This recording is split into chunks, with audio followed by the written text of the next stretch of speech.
Okay, today is December 17th, 2022. The pepper season has come to an end, and so while we wait for spring to come to grow peppers again, there's a few things that I like to grow in the meantime, and that is arugula. So I grow a lot of arugula during the late fall because they grow really well here in Texas in the cool conditions. And so I also really love to grow this time of the year for two reasons. One is I don't have to water very often. So this time of the year we usually get a lot of rain, or also because we don't get a lot of sun, so the soil doesn't dry up very quickly, and so I don't have to water much at all. So I just let most of the time just let nature take care of itself. Another reason is that there's really no pests this time of the year, or very little, and so there's no butterflies flying around. I don't get cabbage creepers, I don't get worms and stuff like that, so my arugula looks perfect all the time. And so one thing that we need to note when you grow this time of the year is the placement of the bed, or where you want to grow them, because even in this time of the year, the plants do need some sun.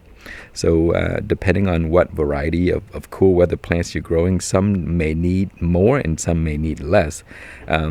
Arugula loves the sun this time of the year because the sun does provide a little bit of warmth, and so it does help the plants grow really well. So I'll show you the difference between where we get a lot of sun, which is on this side, and where we get a little sun, which is on this side, and the difference in the way they look.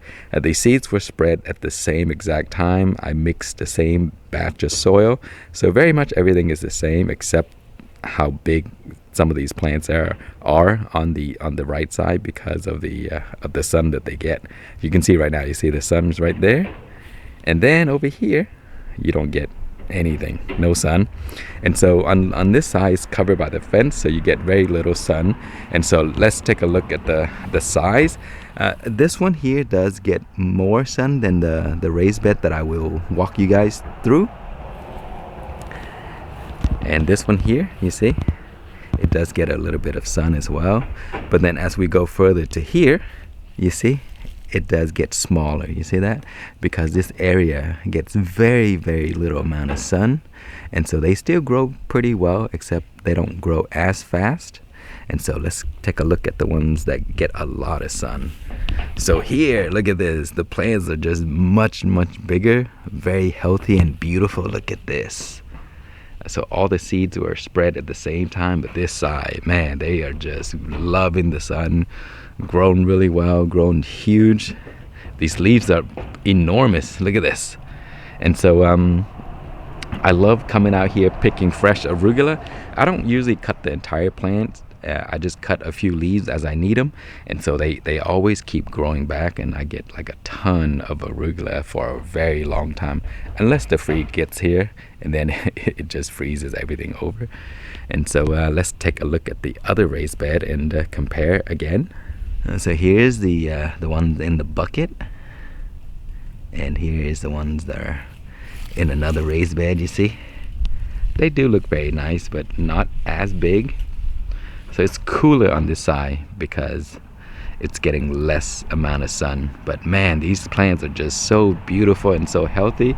And again, you see there's really no bugs or nothing eating it because it does get very cold in the evening, down to I think last night it dropped to 32 degrees Fahrenheit for a short period of time. So as long as it doesn't stick around too long, it's fine. The plants will be fine. And here again, you see these, they're pretty small. And here is the wild arugula. This is a wild arugula. They're very interesting. Right next to the rocket arugula, you see the difference? So I love all kinds of arugula. They do taste very much the same, except I think the wild one does have a little more of a pungent flavor. And here again, you see how they grow a little bit slower. Leaves are smaller, still very beautiful, very perfect looking because there's no bugs eating them. And so yeah, that's usually why I love growing in this time of the year, because no pests at all, or that I've seen. But yeah, so Make sure to place your plants, plants in places where some of them, if they need a lot of sun, make sure you put them in a place where they get a lot of sun. And then you can enjoy these beautiful plants in the really, really cool months. Thank you so much for watching. Please like, comment, and subscribe.